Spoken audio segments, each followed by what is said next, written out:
Hello everyone and most welcome to 2021. no 2001 it is. It's not 2001, indeed, yes, 2001. it is. And we like to associate these lecture numbers with years. Last time, number 2000, we Yeah, associated with indeed. the Jubilee year 2000, when people, Catholics, went to Rome, they could have remission of sins. And this time, 2001, I will associate with something also about sin. Marce Catalan's famous sculpture. World's worst criminal regrets his sins is also about. It's a provocative sculpture, in one way inspiring, and I think this is a provocative lesson to be forgiving. But let's go back to our paper by Revelation Breu. So go ahead, Hans. Hashtag Okay, John. fair enough. Yeah, it was quite interesting last time. I do like Clariss Breu, and good to have the defenders of spirituality, Derrida and Foucault, within us. They are definitely on the right side of the brain. Joke intended. The joke was they are both lefties, but both right. Isn't that amazing? So let's see here. We spoke about spirals and that Derrida and Foucault are pointing to the spirals. Oppositions are allowed. We are allowed to turn things upside down. Nothing is fixated, cut in stone forever and ever. The moving, that things moves, is in the language of Derrida, iteration, iterative. That something is iterative means that will be more and more and more of it. That makes possible for a movement.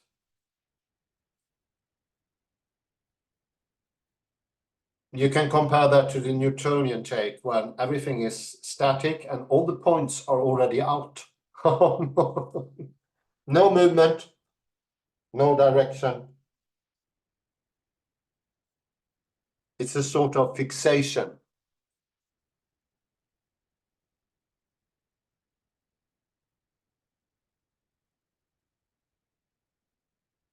And we also talk about the copy and the original. There is no, so to speak, pure original. In the static view, the original is pure. This fellow, Jason Paget, the poor fellow who was assaulted gravely and lost his right hemisphere, or at least part of it. He came into another way of viewing reality, a reality on the left hemisphere.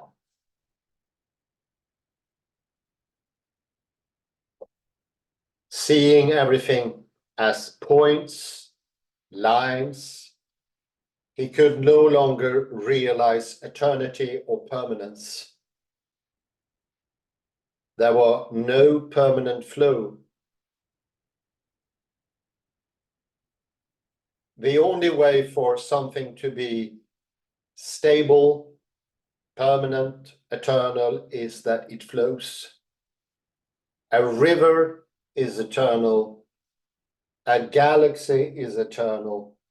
They all move and have contradictions. That left hemisphere take is non-permanence. Point-like reality where no advancement can be made. No development is possible.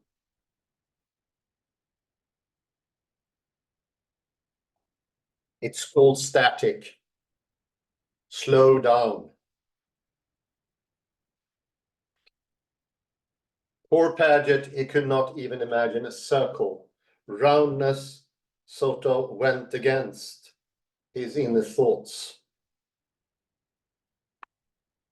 They were obliterated by tangents and triangles and polygons.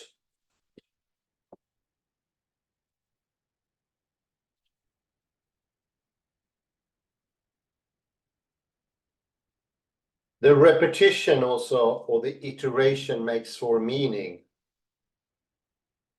Every time you repeat it, you deepen the understanding.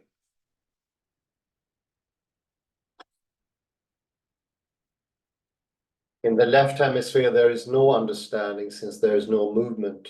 But every repetition, every iteration is a new movement. You do something.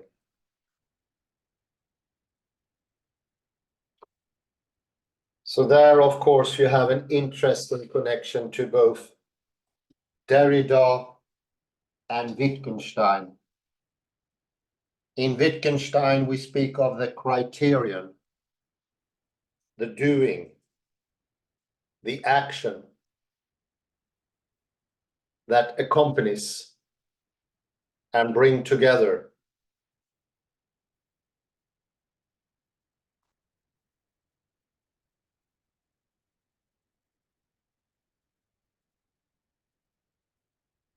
I'll continue where we left off. Credibility, I think. Credibility, let's go there. And my dear fellows, let's join credibility. Credibility. Oh, beautiful voice. Laughter and joy. This is what we want. The author as a concept can solve contradictions in a text because they can be explained by his or her subconscious thoughts or biographical developments. Biographical developments.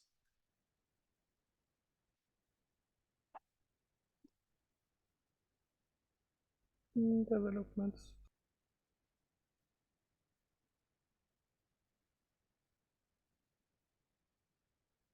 Biographical developments. Developments. Moreover, the author name functions as an anchor in reality. Fictional texts are thus connected with a real biography. A real biography. Real biography. Real biography. Join the laughter.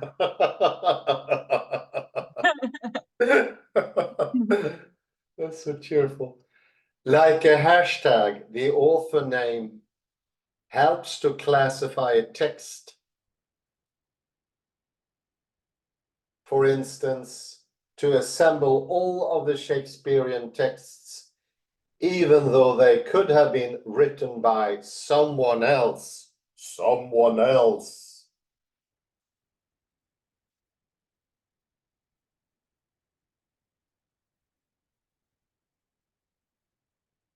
Even if the sentence, the sonnets were written by Shakespeare, were wrong because Francis Bacon wrote them, they could still be Shakespearean, namely attributed to Shakespeare by a certain discourse in order to ascertain a certain effect.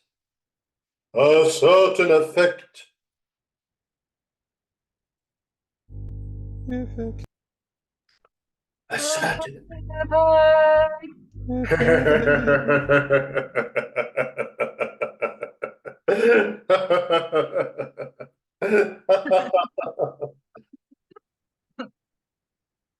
One of these effects could be promotion, meaning any act or process of communication that serves to stimulate the circulation of something in the context of its competitive exchange.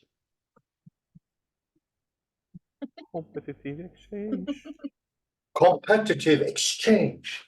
Competitive exchange.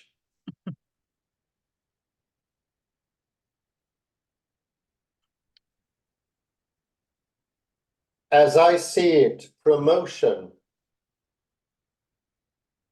is thus comparable to authority in that it can also be described as a means of stimulating the circulation of a text.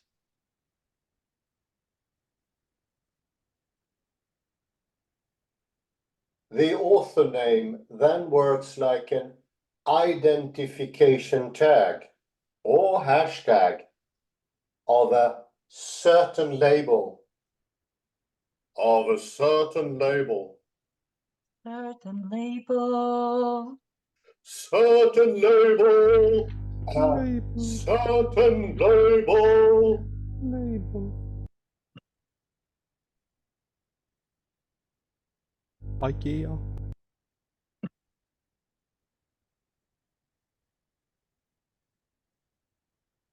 And as we have seen, such tags do not necessarily refer to their original embedment. Their original embedment. Beds. Bed. IKEA. Embedment. Embedment.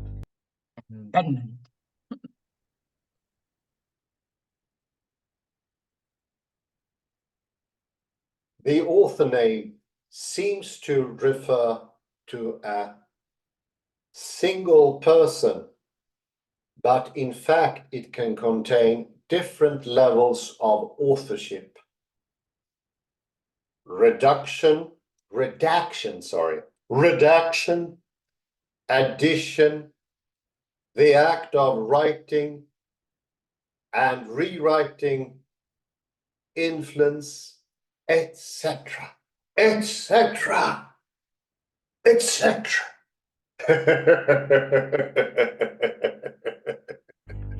etc. Influence. Flow. When confronted with hashtags, it is not interesting to find out who used them first, but which ideas are labeled with the same hashtags and which effects can be derived from that. Effects more important.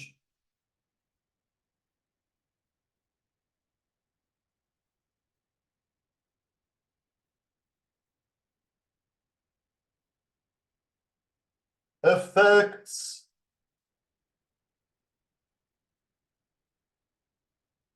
Are more important. Criterion. Effects. Don't cry. Serious scholar. Serious scholar. Yeah.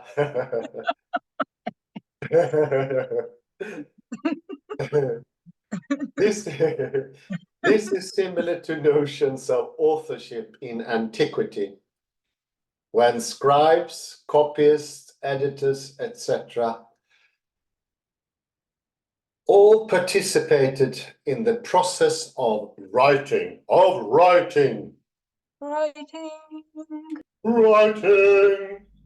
Process.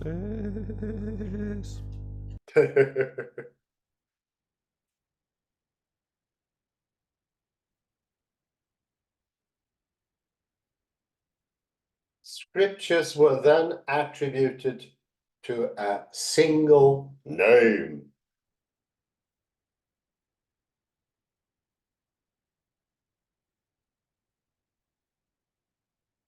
Because that name could guarantee a reliable source and the text transmission and help to situate it in a certain context. In a certain context. Certain context.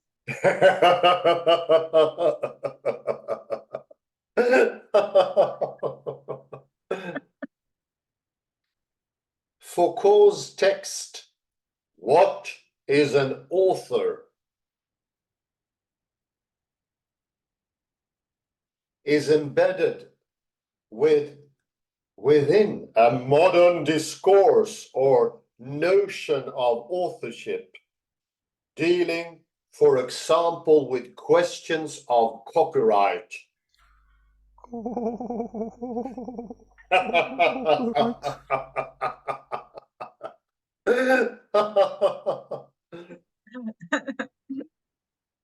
Nonetheless, it can be stated that the notions of authorship in antiquity are not that different from Foucault's author functions. Author functions. Other functions. Author functions. Da da dee da da dee da.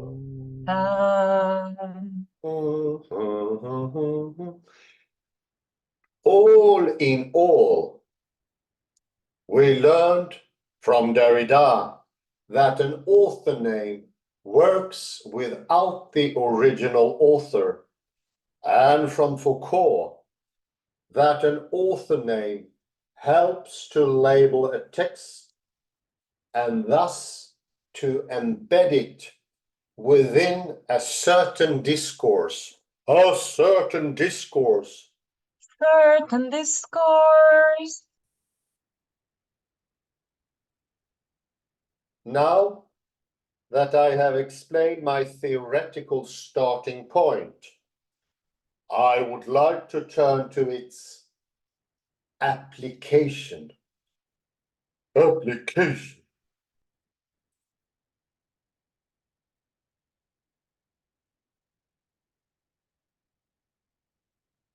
First, I will look at the name John in Revelation, comparing it with three characteristics of hashtags, and then I will apply the same characteristics to other New Testament texts.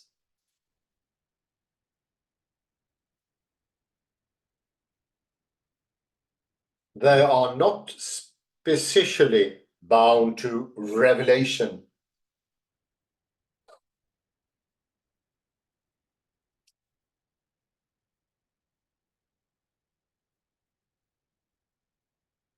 The three characteristics of hashtags are the following.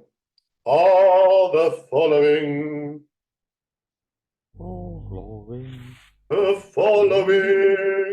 Yum yum.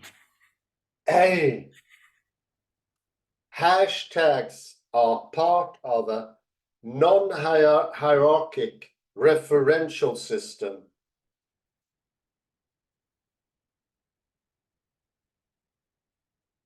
As such, they undermine the author's authority over his or her text's meaning. Meaning. Meaning. Meaning, Miriam, meaning. Meaning. B. Hashtags can be hijacked. Hijacked. Oh no. Ouch. Ouch. Ouch. Hijacked. Oh no. No, no, no, no.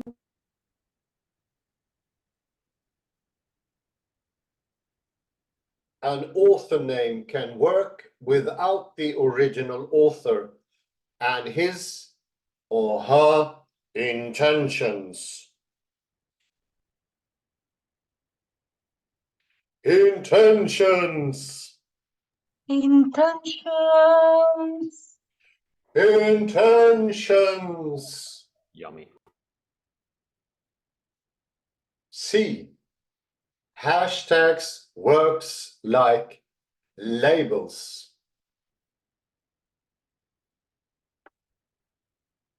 An author name helps to classify different texts and to arrange them around a connective figure. A connective figure.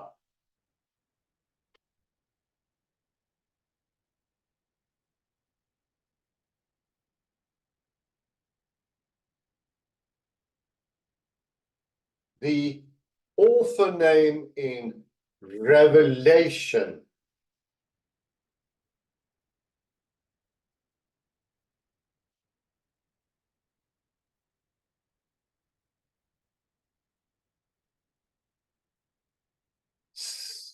hashtag John as part of a referential system. A referential system.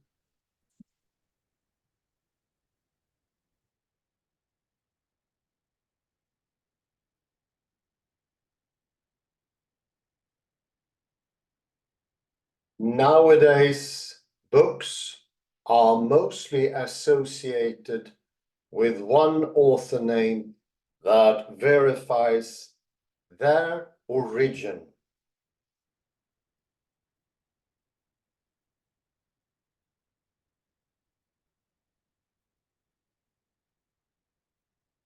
In the case of Revelation, there is not just one name that points to the text's source, transmission, and authority.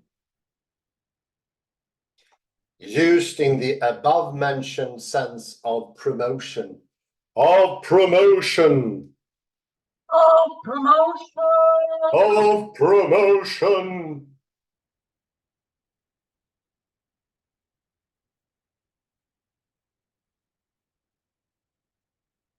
Authority is deferred as it is divided between different names. The text does not have one single origin. No single origin. no single origin,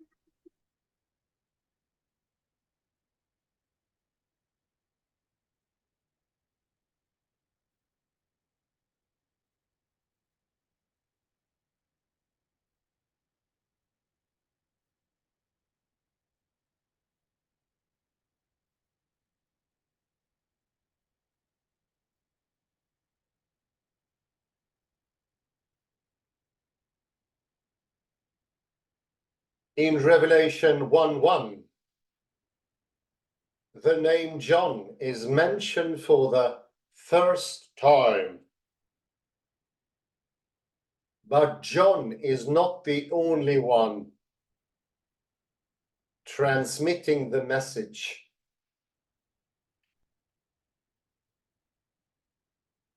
God, an angel, and John's fellow servants, that is, other Christians, are also part of this referential system. Referential system.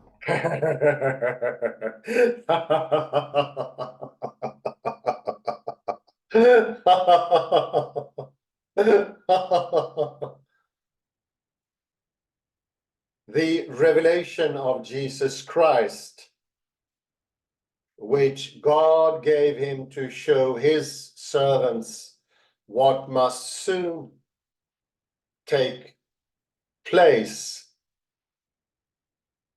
He made it known by sending his angel to his servant John, who testifies to everything he saw. Everything he saw.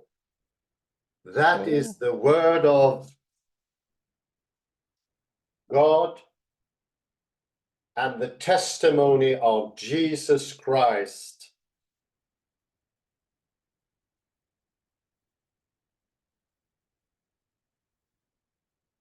Blessed is the one who reads aloud the words of this prophecy, and blessed are those who hear it and take to heart what is written in it, because the time is near. Near, near, near. Near.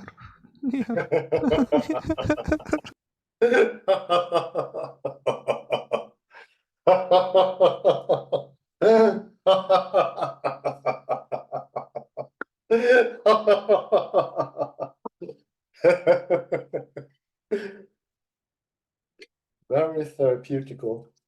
No.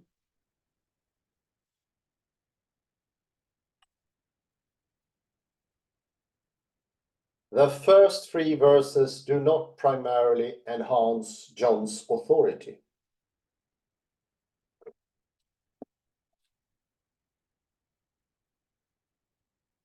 The entirety of the first three verses is actually dedicated to the text of Revelation.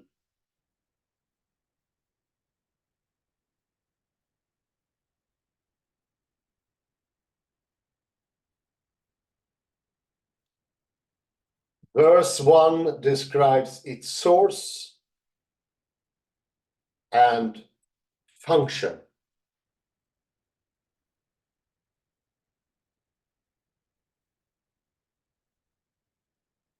To show his servants what must soon take place, and its transmission through the angel to John.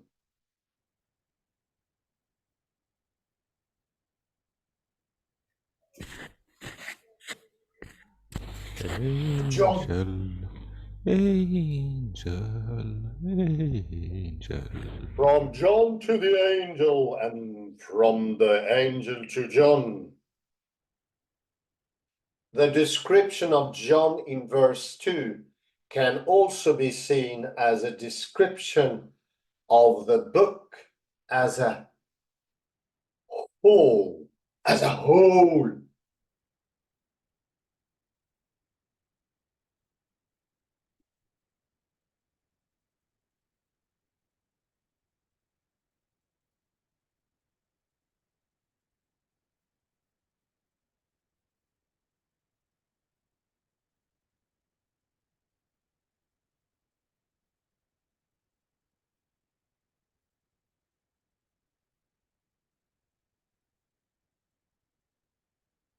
Verse 3, finally, praises those who read the text, hear it, and keep it, and keep it.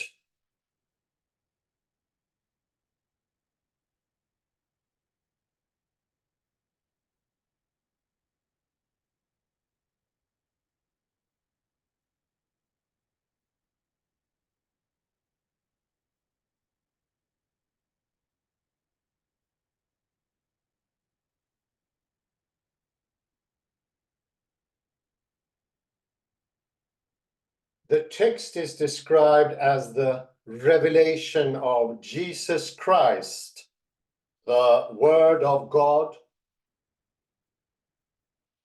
the testimony of Jesus, and as containing words of prophecy.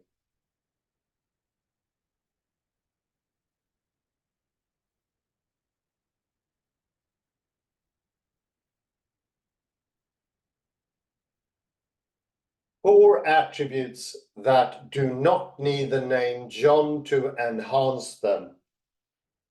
They do not need John to enhance them. Oh, John.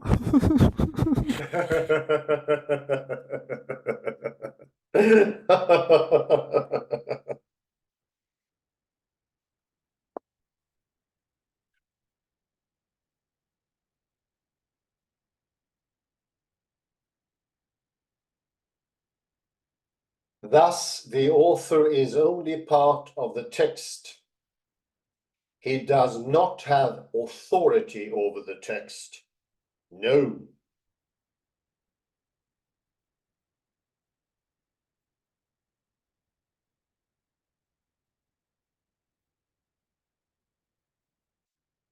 The text, very important, is what it is all about, not John.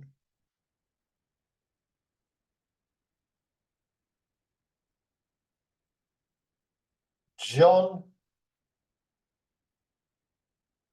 only has authority because he seems to be a reliable source.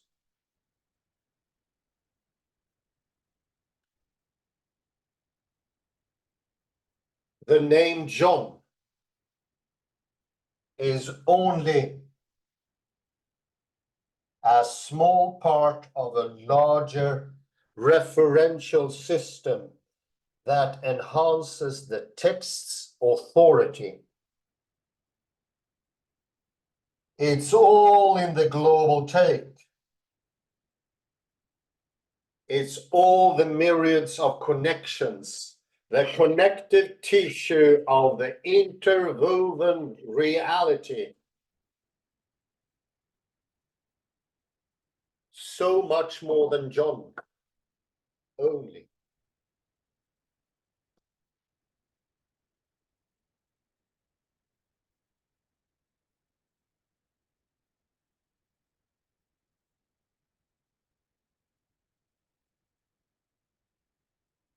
The referential system of John is part of traverses the whole text.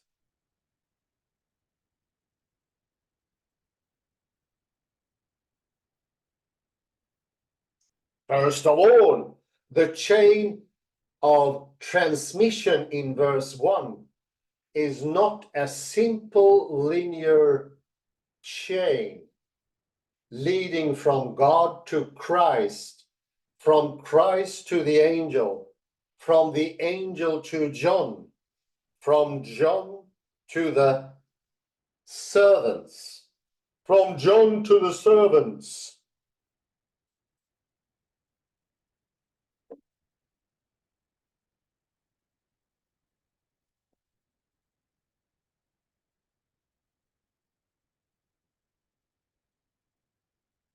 The chain is not in the expected order, not in the expected order.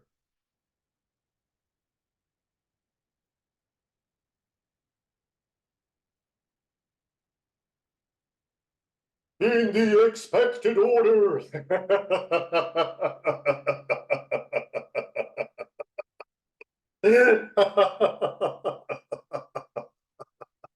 There is a surprise. It's called surprise. Asymmetric.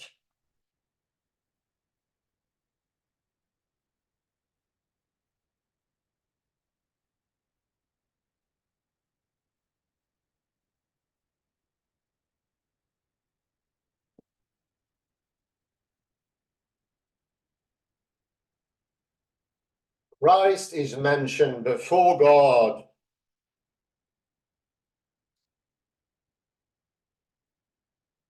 The servants before the angel, and John.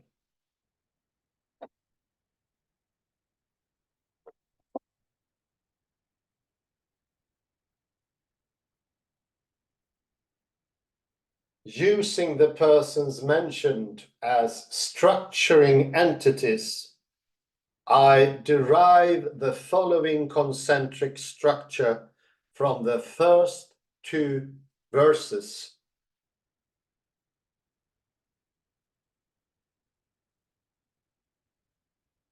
A, Christ. B, God.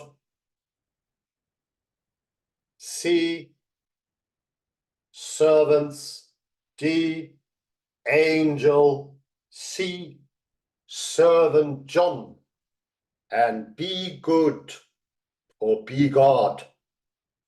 A Christ. A Christ. Indeed. Christ and God appear as the source and the goal of the text. they are clearly separated from each other, as the verb mannen and the pronoun attributed to the angel, and the servants can grammatically belong to both of them. Both of them.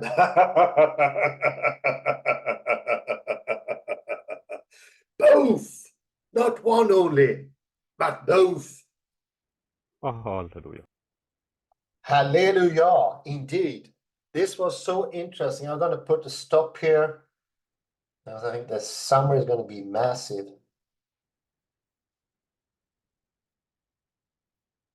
To both of them, and I make a stop there. Page 133. 133. 133. 133.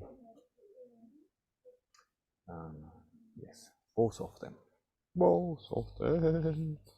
Both of them. Yummy, yummy. Both of them.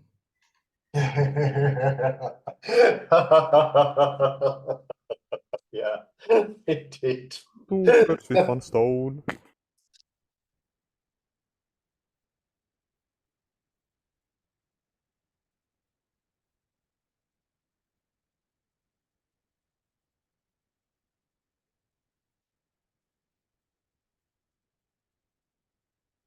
What came to mind here is one sort of counter argument to God and soul. I think previously we mentioned three in one and one in three. A very famous English hymn that usually has been used a lot to criticize religion, oddly enough. Here's another one that comes to mind here. There was a campaign a couple of years ago, maybe 2 decades or 25 years ago, from Holland called Luce. And it was just a couple of sentences on each signs, and people used them as stickers and put them everywhere. And I remember the message of one of them. In the beginning, man invented God. It's also a pretty massive counter-argument. Looking at this text, that is put into question as being an effective counter-argument at all. The very idea that man invents something should somehow make it impossible for God to do the same thing. And we do not even have to infer that God invents himself through man. No. Here we get a much linear logic, a much whole logic. We get a wholeness in thinking, and all of a sudden it's not even a counter-argument anymore.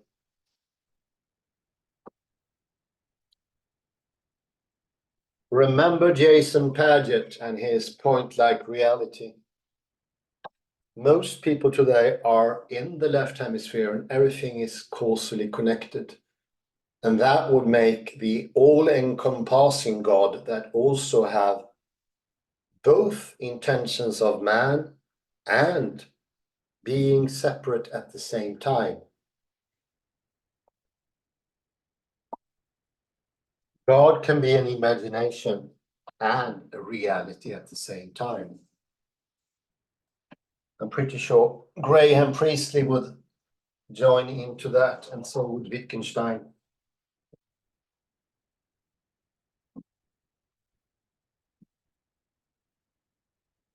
Contradictions not only strengthen each other, strengthen reality, they cause the movement. The movement is the important, not as static to be or not to be. I don't want to demise Hamlet in Elsinore when he said, to be or not to be is the question. it is about movement, and the to be question falls to the side as being pretty unnecessary or uninteresting. Not an important feature. All the things in physics are movements, not beings. Not a to be or to not to be, or invented by someone or not invented by someone. Or, listen now, authored by John or not authored by John. It is this idea of a point-like author, that he created this, that had led people dragging their hairs from the skulls in the idea of now we should cut it apart, to look for the point, for the line, for the tangent. No, it's wholeness. It's the whole text and what is around it.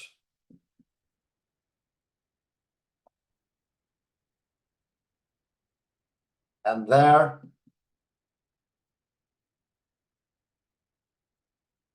we also find the reality of the singular. Starting with the singular, you get no reality whatsoever. We can go, please, Kalle, to page 130, I think it is.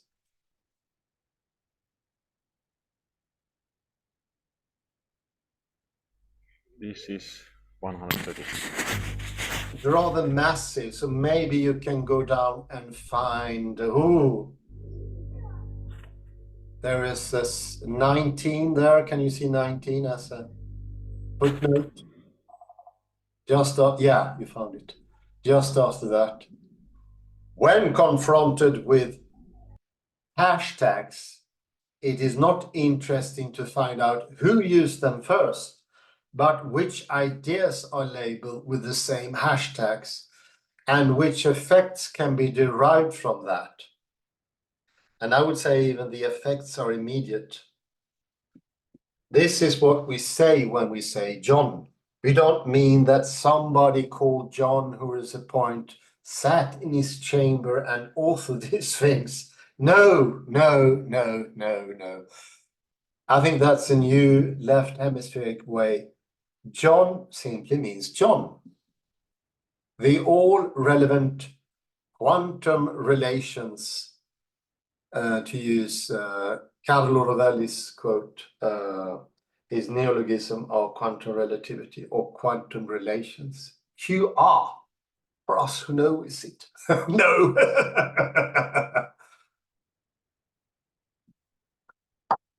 So it is even more strengthened. This is similar to the two notions of authorship in antiquity, when scribes, copyists, editors, all participated in the process of writing.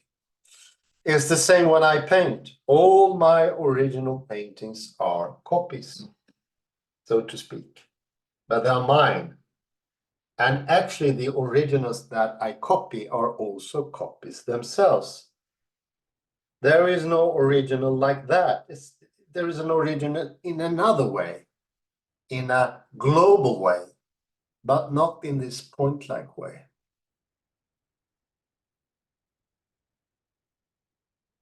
On page 131,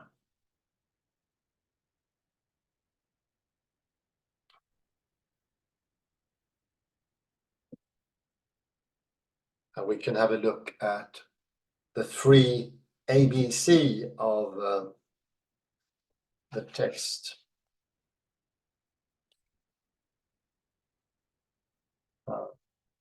So I just, hashtags are part of a non-hierarchic referential system. As such, they undermine the author's authority over his or her text's meaning. Well, it undermines the left hemispheric idea of the author as a point-like person on a chamber. But John is still John. But both, okay, yeah, this is great. And it refers outward, not inside the text only. It is not limitable only to one point-like author and the point-like origin of his text in the Bible, isolated for handen, to use a Heideggerian term.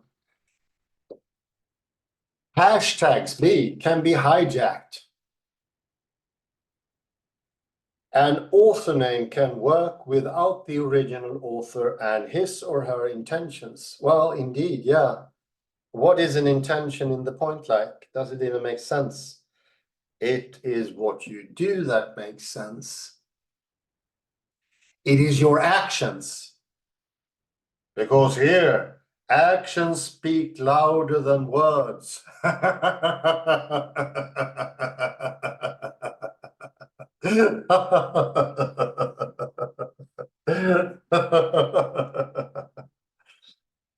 And see, hashtags works like labels.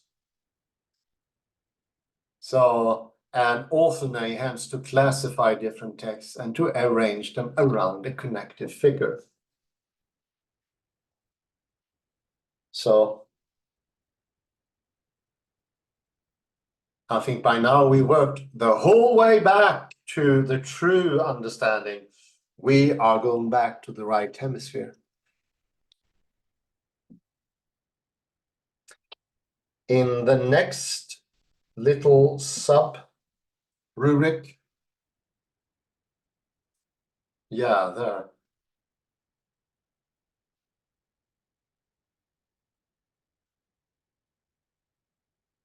And the last sentence specifically is good here. Authority is deferred. That's a Derridian term if there ever was one, as it is divided between different names. The text does not have one single origin. How very good. It's all in the movement, looking for the atom or the millimeter or the second or whatever you have. It is not sensible. It doesn't make any sense whatsoever. A single origin is the many origins, and it can stem from man. It stems from God because it stems from man. That's how it works. All in one, one in all.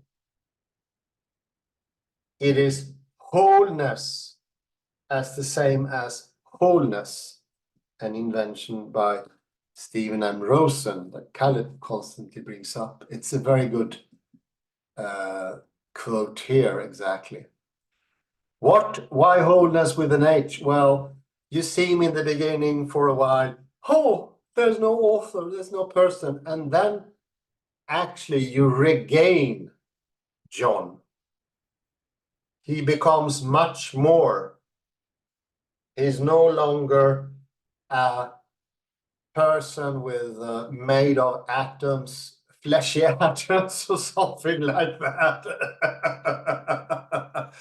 Sitting in his chamber under a candlelight. No, he expands. This is John. And I would say this is also what people are, much more than the flesh and bones that left hemispheric take would be on it. It goes outwards and it also goes inwards at the same time. How mysterious isn't that? Well, reality is mysterious.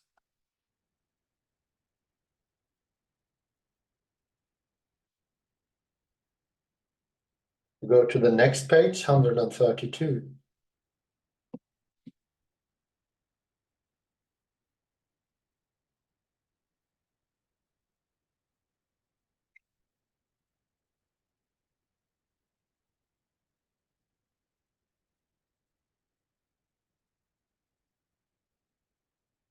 And a bit down there on the second paragraph, the description of John in verse 2 can also be seen as a description of the book as a whole. So you see here, think about iteration once more. What is an iteration? We know from physics, an iteration, each sentence, each morph each gesture is bringing in the whole. And I think that became especially clear when we went into the writings of David McNeill et al., that the gesture is a holophrase, I think he called it. Yeah, a holophrase. It contains everything. So the meaning of the revelation of the Bible gets its acquired meaning from all the sentences, piling up, not from a linear fashion where they build up meaning in a linear way. So it's a certain presence that keep it. No, all of it at the same time, but also then after that, part by part. Remember the fern, the Ulmbunke, where each little leaf contains the whole fern. This is how this works. In the little, you find them all.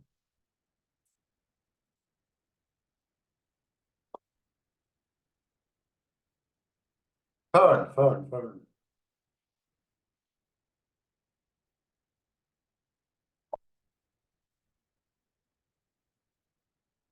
It's a beautiful plant.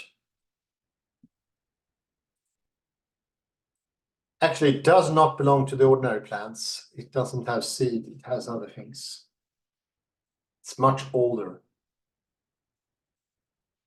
And maybe you can Google fern and fractal so we can see the iteration coming up.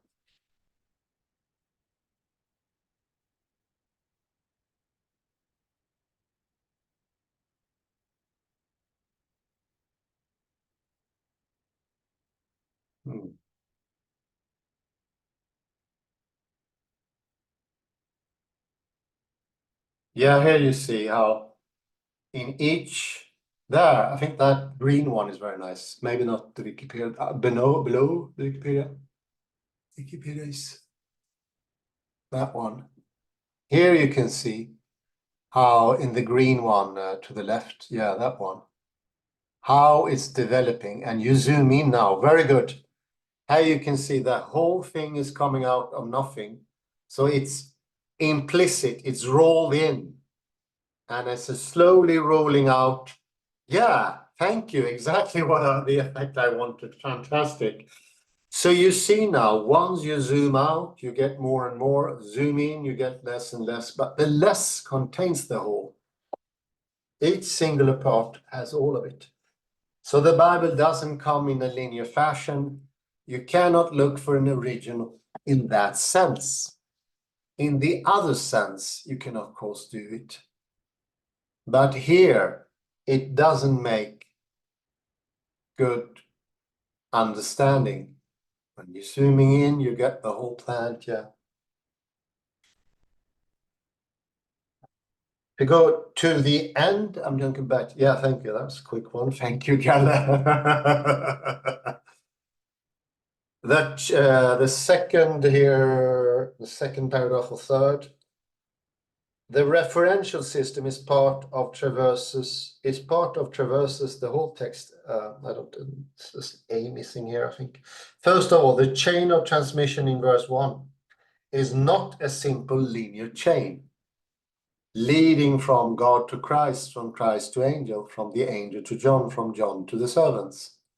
The chain is not in the expected order. This is a bit how I started.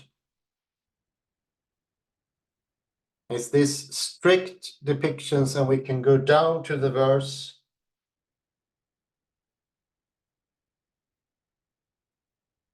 And we can see that God and Christ is also coming from John. And this matches nicely, I'd say, with the quantum. When you create the world, then also God can create. But if you don't create the world, neither can God. So that human create God is a necessity. The Loesche campaign was senseless in a way, didn't have any meaning. It's all asymmetric and intertwined. In the little gets everything. John, if he were a point like, he would still have all godliness in him, all of God. He is like a little bit of the fern. Isn't that glorious? And this is a saying from William Blake, the whole world in a sandcorn. So you can see the whole world in the smallest possible structure. But also the smallest you can see in the biggest. So this is a new interconnectedness resembling inside-outside of the Klein bottle, but now we're talking about size, how the little is connected to the bigger in another way than the usual fixed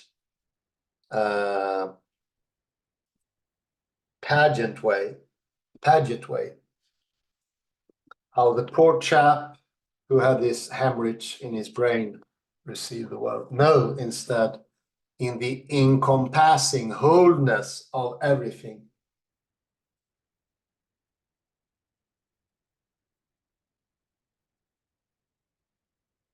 I think his name was James Paget. And we looked how a little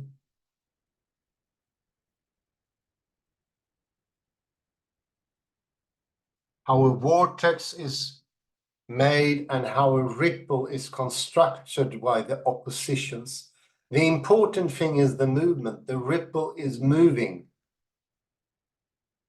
What is less important is obsession by the origin. And if you leave the obsession, you can still have the original. But if you can't leave it, you will have neither. You will have neither small nor big, nor start nor end. Kalle, please join. And Mirja. Thank you. Let me Come in, go good to friends. Hear the tidings. 131. Let me see. Noise was the previous. Here, 131. This. Let me also comment on part C. Hashtags work like labels. An auto name helps to classify different texts and arrange them around a connective figure. Yeah. It's good, but I still want to warn the reader here. Because this, think about our laboratory where you put labels on bottles, and you work like a clinician or laboratorian who stares at things from a distance with bottles full of labels. Oh yeah, exactly. That idea should be avoided. You are absolutely right there, Kalle. Yeah, this gives the impression of the Heideggerian Vorhanden, that is of non-authentic looking from a distance, Yeah, cold looking from a distance. yeah, it can have that sense, yeah. Yeah. And therefore, indeed, and there is also another danger in this idea, is that hashtags, they become almost like atoms. Then you classify this is another idea that leads to the laboratory idea. Yeah, thank you, Kalle. I was aware of that. It's a dangerous metaphor used by the author here. Yes, definitely. So it's hashtags has both the connotation here of the label, Yeah. but also the inside, let us say the atom inside the label. So it's doubly dangerous. It's definitely dangerous. And I also think I had a second take there. Maybe it's Yes, a bit going overhead. And the second take is this actually brings back the author as John has always been perceived. That was my own idea. When we say John, we don't mean a little writer sitting in his office and doing writing. It means John and nothing else. Yes. But there was actually something that I did like much. That was this first paragraph of this last page. Christ and God appear as the source and goal of the text. They are not clearly separate from each other, as the verb esimanen, that is showed. Oh, yeah. And then pronoun attributed to the angel and the servants can grammatically belong to both of them. Oh, yeah, that's a good one. Yes, there is interconnectedness, interwoven, Jesus and God. And let me actually show it on my screen interlinear to make it clear.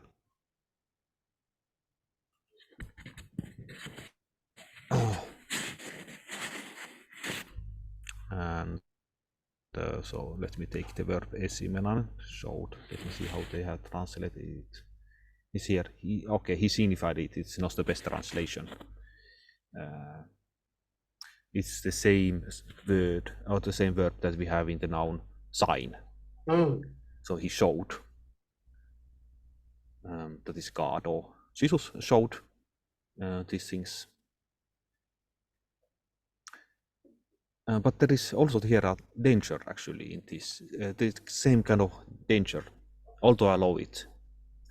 But so God and Christ are not clearly separate from each other, as the verb isimanan, etc., etc. So there is this Saussurean idea. Saussure is actually helpful here. That could always happen. The Saussurean can always happen, yeah. It's Everywhere in every text, but especially here, yeah, I see. But because esimenan is actually the same verb as you have in the word sign. Oh, So yeah. you have the sign and sign signifier. So what is the danger with the Saussure's idea? Yes, that you think that the person who points, does the pointing, is not really significant. No, exactly. And that is, in other words, the observer is not important at all in Saussure's state. No, he disappears. And here also, in one way, it's easy to take as Christ and God, so to say, disappear. Perhaps I'm overreading this, but we have to be careful for that. We need the observer. Yeah, we should always be careful. Yeah, definitely. Well, good one, yeah. What did you think about my idea here that it's been one of the biggest ones that the Bible or Revelation, whatever was written by a man, is used like an anti-Christian or anti-religious thing. And my suggestion here is with the fern, it is not really criticism, it's a piece of nonsense even. So you would mean that the whole text of Revelation is like a fern, or? Yeah, and also the bits and pieces are like a fern, and the whole Bible would be like a tremendous fern. Yes, absolutely. It would be make the text living. Absolutely. Now it's only a cold thing that we look from a distance. Yeah, we reduce it to hashtags, like labels. And that is absolutely. Yeah, or using like looking for originals or cutting a verse apart and. We need to look inside this verse to find the meaning. and speaking of that, so if you think about the meaning of hashtag, the verb hash actually means to chop into small pieces. So I think actually Clariss Breu is promoting this very unwholesome idea of cutting the text into small pieces. And that I is was what actually I thinking of hash brownies, the food. Yes, and I think about hash, about the thing that you can actually be happy. I think that's cannabis. Differently, but okay, yeah, I get what you mean.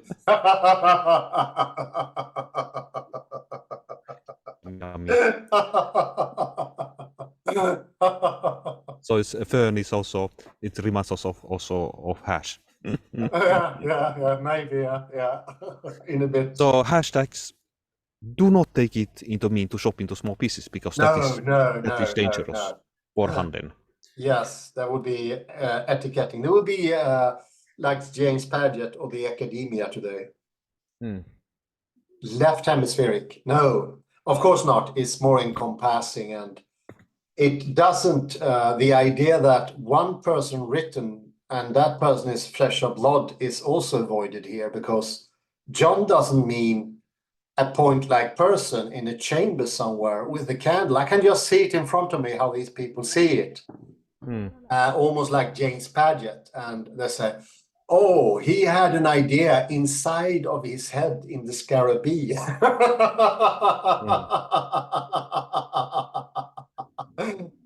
And I think if you speak even to a regular author of short stories, they wouldn't admit to that. They say that we were inspired. It's not coming from me only.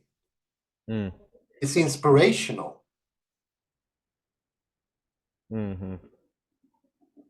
Yes, absolutely. Mirja, do you want to say something? Yeah, come in, Mirja. Dobro došli. Mirja. No, not this time. I prefer listening. Okay, let's end then. And Yeah, we you can too can, perhaps... Mirja.